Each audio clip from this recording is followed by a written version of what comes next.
স্থানীয় সরকার উপদেষ্টা আসিফ মাহমুদ জানিয়েছেন, মাঝে মধ্যে রাতে ৩০০ ফিটের নীলা মার্কেট এলাকায় খেতে যান তিনি। সেখানে দোকান বন্ধ থাকলে ডিনার করতে গুলশানের ওয়েস্টিনেও মাঝে মধ্যে গিয়ে থাকেন। সাবেক সংসদ সদস্যের গুলশানের বাসায় চাঁদাবাজির ঘটনার পর সামাজিক যোগাযোগ মাধ্যমে ছড়িয়ে পড়া সিসিটিভির ফুটেজ তার কিনা নিশ্চিত নন বলেও উল্লেখ করেন আসিফ মাহমুদ। তবে চাঁদাবাজিতে তার সংশ্লিষ্টতার অভিযোগ উদ্দেশ্যমূলক বলে দাবি তার। মুহিবুল্লাহ মুহিবের রিপোর্টে বিস্তারিত।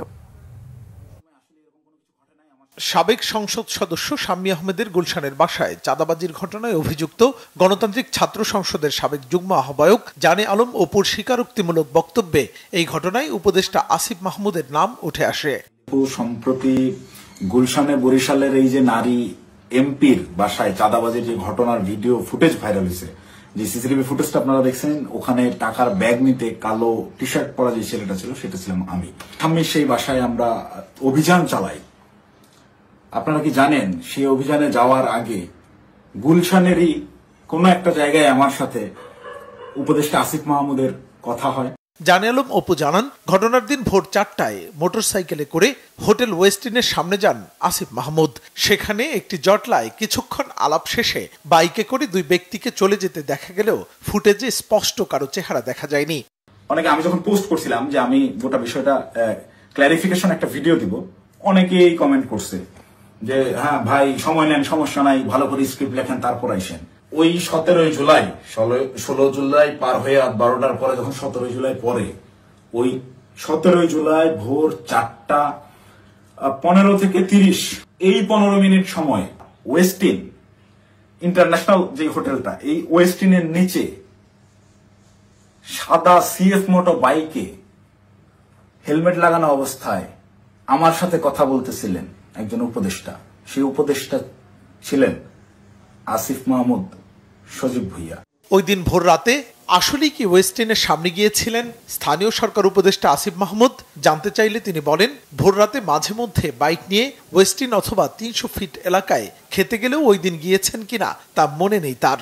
আমি মাঝে মধ্যেই আমার রাতে যখন কাজ শেষ হয়, প্রায় কখনো কখনো ভোর হয়ে যায়, আমি রাতে খাওয়া দাওয়া, ওই সময় বাসায় আসলে খাওয়া দাওয়া দেওয়ার মতো কেউ থাকে না খাবার। তো আমি মাঝে মধ্যে বেশিরভাগ সময় যাই ৩০০ ফিটের নীলা মার্কেট বলে একটা জায়গা আছে, আপনারা জানেন, ওইখানে হাঁসের মাংস খুব ভালো পাওয়া যায়। তো ওইখানে হয়তো যাই 4-5 জন মিলে। তো আবার মাঝে মধ্যে ওইটা আবার বেশি ভোর হয়ে গেলে বন্ধ থাকে, তখন ওইদিকে ওয়েস্টিনে যাওয়া হয়। তবে এক্স্যাক্ট ওই দিন আমি গিয়েছিলাম কিনা বা সেখানে ছিলাম কিনা এটা আমার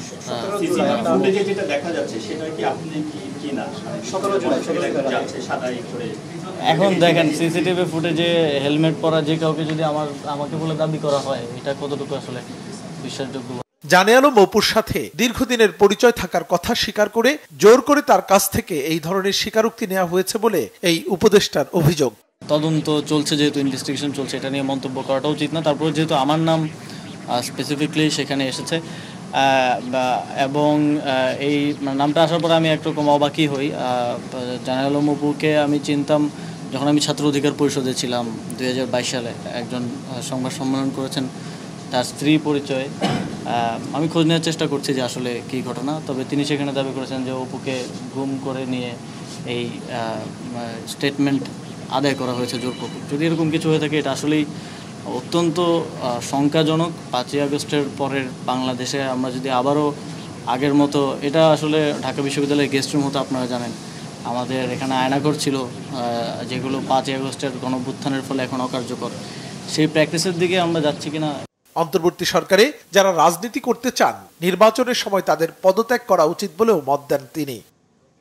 মুহিবুল্লাহ মুহিব, বাংলা ভিশন, ঢাকা।